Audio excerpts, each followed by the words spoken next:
Preseason is over, and now the 49ers get to work. John Lynch, Kyle Shanahan piecing together their 53-man roster that's going to open the regular season. And, this, as Kyle Shanahan talked about on Saturday after that game against the Chargers, the 53-man roster is a living, breathing, ever-changing organism. So quite clearly, the 53 players who are on the team on Tuesday, 1 p.m. Pacific, when every team must cut from 90 players to 53. That's the regular season limit. That roster isn't going to be the same that it will probably even be the next day or leading up to the 49ers' first game of the regular season on September 7th against the Seattle Seahawks. So I put together my list of 53 players. Actually, it's 52 players. And the reason is because, there were some people like, gosh, this guy, does he make it or does that guy make it?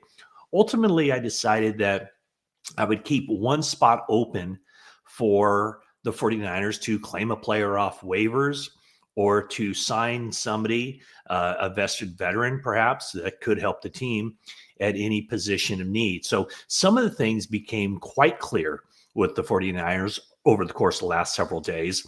Obviously, the trade for the 49ers to acquire Sky Moore, to me, means that Junior Bergen doesn't have much of a chance to make the 53-man roster.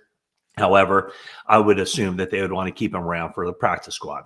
The acquisition of Brian Robinson from Washington pretty much says that neither Jeff Wilson nor Keyshawn Vaughn has a spot on the 53-man. I would assume that the 49ers will go with the running back, the rookie running back, Jordan James, at that point over the veteran players. Also, Jacob Cowing getting injured and being a 6-week injury. That means no Jacob Cowing. So now, who among the 3 veteran guys will the 49ers keep?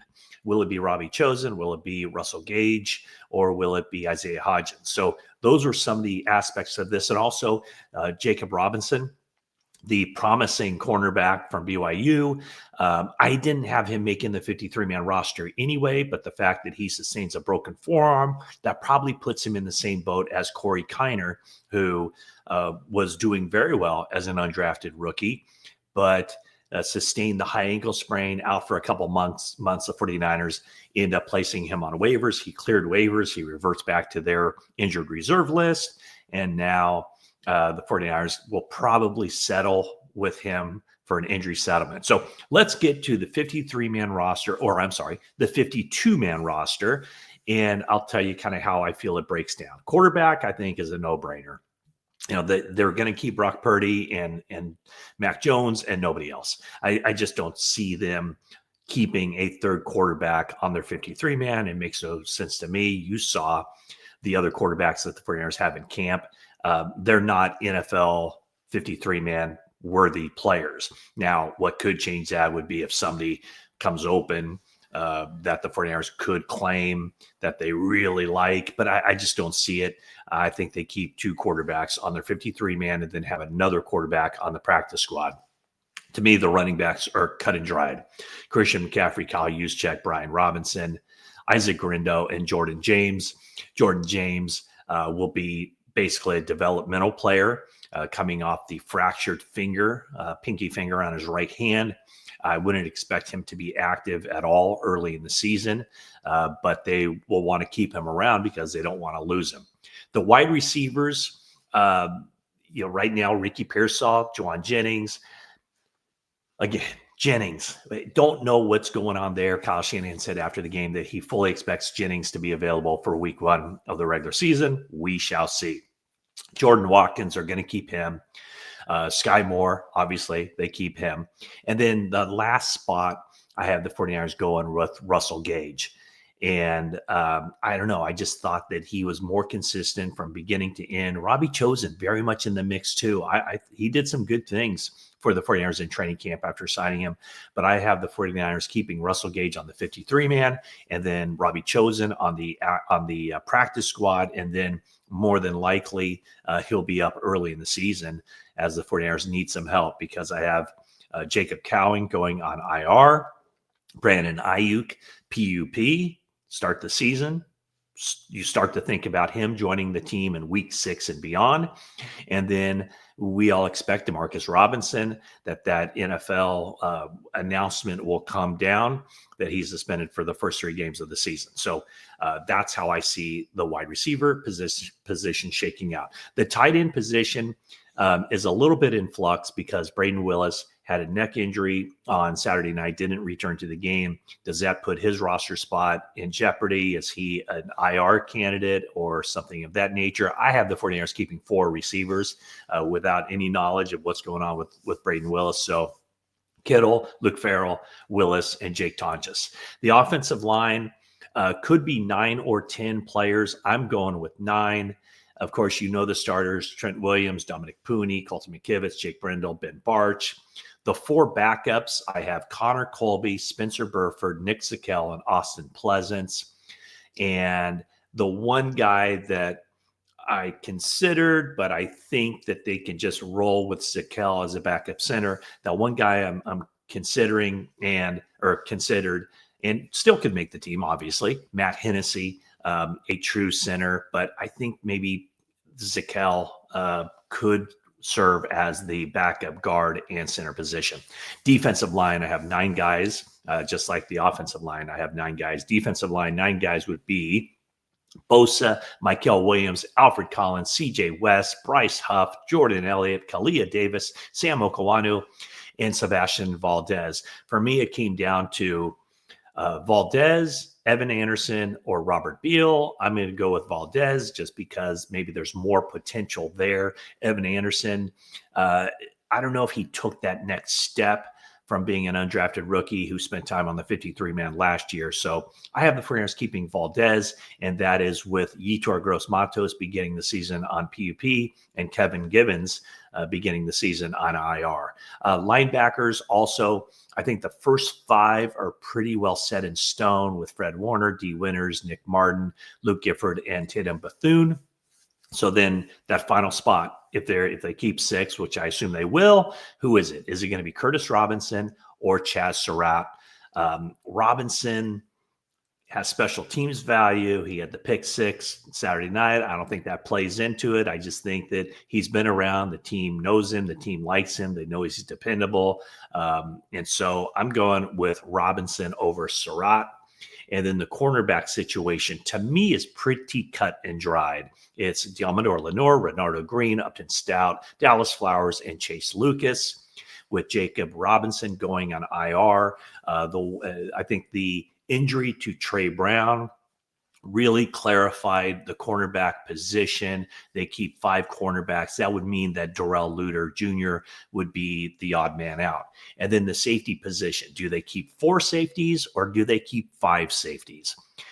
The obvious 4 safeties that they would keep: Jason Pinnock, Marquise Siegel, Jair Brown, and Saran Neal. And the reason I put Saran Neal on there is just because of what Brant Boyer said. He's the special teams coordinator, and he referred to Saran Neal as a Pro Bowl caliber player. We all know how the 49ers struggled on special teams last season. They need those core special teams players to be very good at what they do. And if the special teams coordinator is referring to Saran Neal as a Pro Bowl caliber player, he's got to be on the roster. If he's not, what are we doing here, people? So the question then becomes, do they keep a 5th safety? The other thing about Neal, by the way, he also plays cornerback. So he's a good crossover candidate there. He brings value to the team at cornerback, at safety, and also special teams. But what about Richie Grant? Again, I have the 49ers going with 4 safeties. That means Grant is on the outside looking in, but definitely a candidate to come back to the 49ers practice squad. So, if they went with 53 players, again, I had them going with 52 players, leaving an opening for a player at another position on some other team currently to come to the 49ers. We'll see what that happens. But, Richie Grant, if the 53 that they start the season with are already in Santa Clara, then Grant is a possibility. Surratt is a possibility. Evan Anderson, Robert Beal, those are possibilities. Matt Hennessy is a possibility. Robbie Chosen is a possibility. So those are the decisions the 49ers will have to make. And I think most of those guys, if not all those guys I just mentioned, I don't think that they would be claimed or picked up or signed by another team. So 49ers would have that ability to bring them back to the practice squad and kind of keep them on standby in case a position need becomes something where they have to have a veteran guy who can just slide in there and play. And then there's special teams. So I have 49 position players, and then the 3 guys on special teams. The punter is Thomas Morstead. The long snapper is John Weeks. And what about that kicker? Boy, Jake Moody just looks so undependable and so inconsistent. And it's kind of painful to watch him kick. And sometimes he looks good, but there's always that erratic kicking that he exhibits. He did it in the game against the Raiders, when he had the 44-yarder to send the game or to tie the game with 37 seconds left. Man, that thing was just kind of weaving through and made it through the uprights. He hit that 59-yarder pure. But even before that, he missed the 53-yarder wide left, never had a chance. And then another kick, a 26-yard field goal attempt, probably would have been wide left from 28 yards. That's how badly that thing was hooking. So Brant Boyer said, hey, that kick, that 59-yarder, that could be a career changer. Well, it certainly didn't look that way at Levi Stadium on Saturday night, where he misses his first extra point attempt. That's a 33-yard field goal, basically 33 yards on point afters. He missed it again to the left. The crowd, I'd never heard the crowd react so mockingly, I guess, to a player with the 49ers, but that's what they did when he went out for another extra point. He made that, but then what did he do? He promptly kicked the ensuing kickoff out of bounds. So a really rough day for Jake Moody. And frankly, it's hard to justify the 49ers keeping him because he is so erratic. And if it comes down to a game-winning kick, and hey, let's face it, the 49ers are going to be playing close games this season. In that division with the Rams, the Seahawks, and the Cardinals, I just don't see a whole lot of separation between those teams. And so the 49ers are going to play close games. And do you really, if you're John Lynch, if you're Kyle Shanahan, if you're Brant Boyer, do you really want the game coming down to a Jake Moody field goal attempt? So we'll see what they do. I think that that they'll subject themselves to a lot of second guessing if they keep Moody and he doesn't come through for them.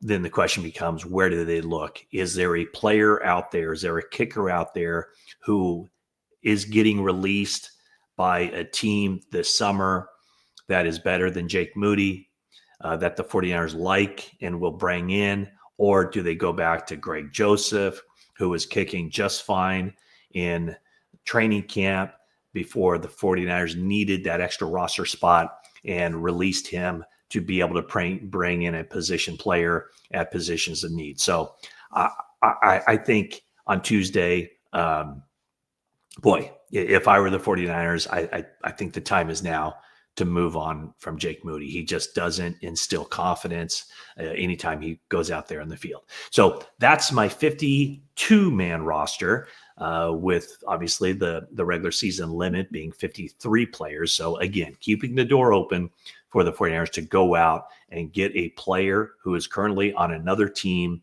bringing him to the 49ers to fill out that roster. But all signs now, the 49ers, all signs pointing toward September 7th against Seattle, and John Lynch and Kyle Shanahan, personnel department and coaching staff, their duty over the next couple of days is to figure out exactly how they're going to handle that 53-man roster heading into Tuesday, when the teams around the league, all teams around the league, have to cut their rosters from the 90-player limit to the 53-player limit by 1 p.m. on Tuesday. So that's my quick, or not so quick, roster summary. Thanks for watching, and that is it for now.